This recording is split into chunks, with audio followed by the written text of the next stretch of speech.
नमस्कार। Lockdown number 4 यानी कि 17 मई के बाद लॉकडाउन फिर से होगा या नहीं, इसे लेकर अभी से चर्चाएं शुरू हो गई हैं। इसके बारे में दिलचस्प जानकारी आ रही है और तमाम संकेत मिल रहे हैं कि लॉकडाउन नंबर 4 आएगा ही आएगा। और इसके कई रीजन्स हैं, इसकी कई वजहें सामने आ रही हैं। इसके बारे में मैं आगे आपसे डिस्कस करूँगा। फ़िलहाल मैं आपको इसके बारे में कुछ इम्पोर्टेंट डिटेल्स बता रहा हूँ, ख़ास तौर से 2-3 जो अच्छी खबरें हैं। अच्छी खबरें ये हैं कि हमारे देश में कोरोना के इलाज को लेकर काफ़ी पॉजिटिव चीज़ें सामने आई हैं। जैसे कि आपको पता है कि दुनिया में, अमेरिका, जापान में कई दवाइयाँ भी इसकी आ चुकी हैं सामने। और भारत में जैसा कि लग रहा है कि ये बहुत विकराल रूप धारण कर रहा है, ऐसा भी नहीं है। और लॉकडाउन के इम्पैक्ट बहुत सही रहे हैं। और देश में जो अस्पतालों के अवेलेबल बेड्स हैं, यानी कि बिस्तर जितने देश भर के अस्पतालों में हैं, जो कि लगभग 1,30,000 के आसपास हैं, उनमें से केवल 1.5% ही कोविड के पेशेंट्स के लिए अभी तक हुए हैं ऑक्यूपाइड। यानी कि अभी 2-3 हज़ार बेड ही ऐसे हैं जिन पर कोविड के पेशेंट्स हैं, बाकी पर दूसरे पेशेंट्स का इलाज हो रहा है। ख़ास तौर से अगर मैं आईसीयू और ऑक्सीजन सपोर्ट वाले बेड्स की बात करूं तो, क्योंकि कोविड के जो गंभीर पेशेंट्स हैं उनके लिए आईसीयू और ऑक्सीजन की फैसिलिटी जहां होती है वो वाले बेड चाहिए होते हैं। और ऐसे देश में लगभग 1,30,000 बेड हैं अस्पतालों में जो सरकार ने चिन्हित किए हैं, और उनमें से केवल 1,500-2 हज़ार पर ही कोविड के पेशेंट्स का इलाज चल रहा है जो कि गंभीर हैं। तो ऐसे में कोई घबराने वाली बात नहीं है। इसके अलावा देश में कोविड कोई इतनी बड़ी महामारी के रूप में अभी नहीं है जैसा कि पहले की आकलन किया जा रहा था। अगर नीति आयोग के जो सीईओ हैं अमिताभ कांत, बहुत अच्छे अधिकारी हैं और बहुत अच्छी बातें करते हैं, कभी आप उन्हें सुने तो। अमिताभ कांत ने जो जानकारी अभी हाल ही में बताई है, उसके हिसाब से देश के 15 ज़िलों में ही देश के 64% केस हैं। यानी कि जो सारे मामले देश में कोरोना के इस समय अवेलेबल हैं, यानी कि जिन पर ट्रीटमेंट चल रहा है, संक्रमण के मामले हैं, उनमें से 15 ज़िलों में ही 64% हैं।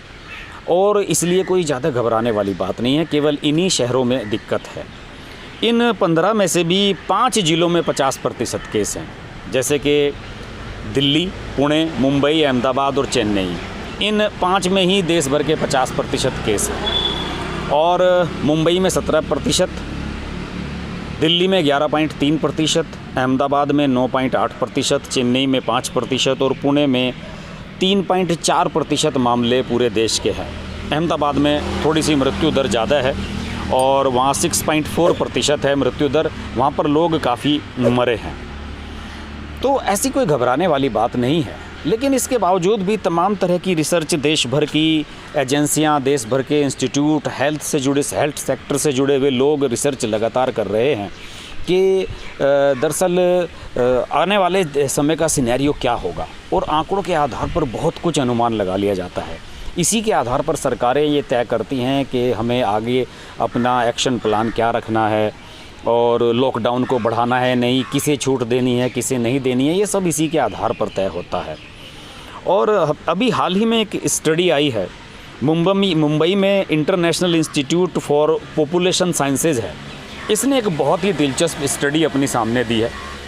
और इस स्टडी का मैं यकीन करूं तो अभी एक लॉकडाउन कम से कम और हम सबको देखना होगा, बिल्कुल निश्चित रूप से।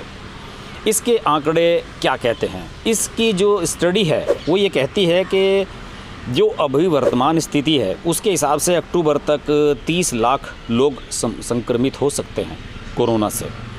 और ये भी तब होगा, ये 17 मई वाला जो लॉकडाउन फ़िलहाल चल रहा है, यानी कि लॉकडाउन नंबर 3, अगर इसे सख्ती से लागू किया जाए तो जाकर 30 लाख लोग संक्रमित होंगे, वरना ज़्यादा भी हो सकते हैं।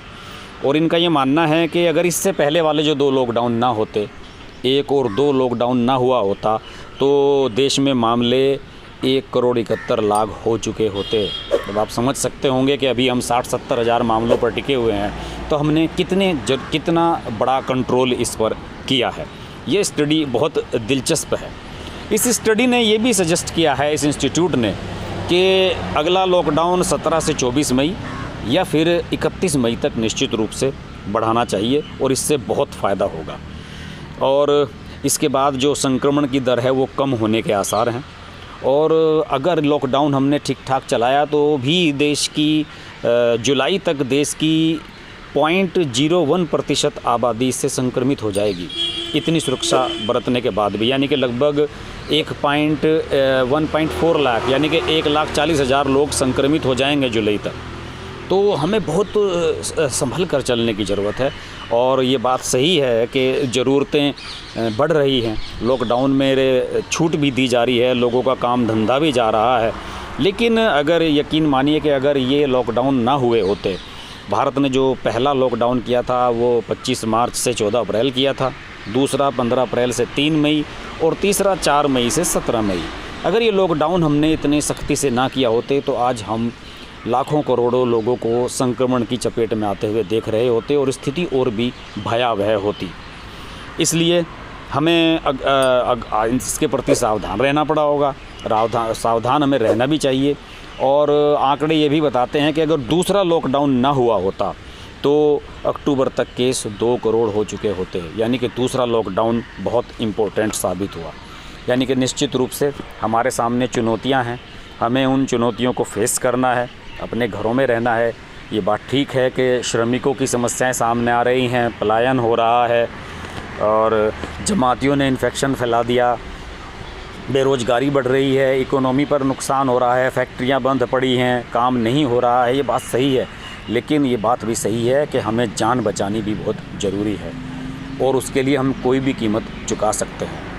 अभी उम्मीद ये करी जा रही है कि अगले 2 महीनों में 2-3 और दवाइयाँ इसकी आ जाएंगी जिन पर रिसर्च चल रहा है, उनसे फ़ायदा हो रहा है। जैसे रेमडेसिविर अभी आ चुकी है, उसको अमेरिका में यूज किया जा रहा है, जापान में यूज किया जा रहा है और शायद जल्द ही भारत में भी इसका ट्रीटमेंट शुरू हो जाए। इसके अलावा पुणे की एक माई लैब नाम की कंपनी है, वो वेंटिलेटर्स वो टेस्टिंग किट्स बना रही है और वो टेस्टिंग किट्स जो कि वो कुछ महीने पहले 1 महीने पहले 20,000 एक दिन में बना रही थी, अब 2 लाख एक दिन में बना रही है। तो टेस्ट भी बढ़ रहे हैं, ट्रीटमेंट भी बढ़ रहा है, हम सब सकारात्मक चीज़ों की तरफ बढ़ रहे हैं। लेकिन इसके लिए हमें डिसिप्लिन रहना बहुत ज़रूरी है और अगर अगला लॉकडाउन आता है तो हमें उसका स्ट्रिक्टली पालन करना चाहिए, सख्ती से पालन करना चाहिए। तभी हम, हमारे बच्चे, हमारे बुजुर्ग, सब लोग सुरक्षित हैं। आगे इस ऐसी जानकारी के लिए मैं आगे आपसे बात करता रहूँगा। देखते रहिए हर्ष की बात लाइव। नमस्कार। अगर आपको हमारी वीडियो पसंद आई तो हमारा चैनल हर्ष की बात लाइव सब्सक्राइब करें और नोटिफिकेशंस के लिए बेल आइकन प्रेस करें।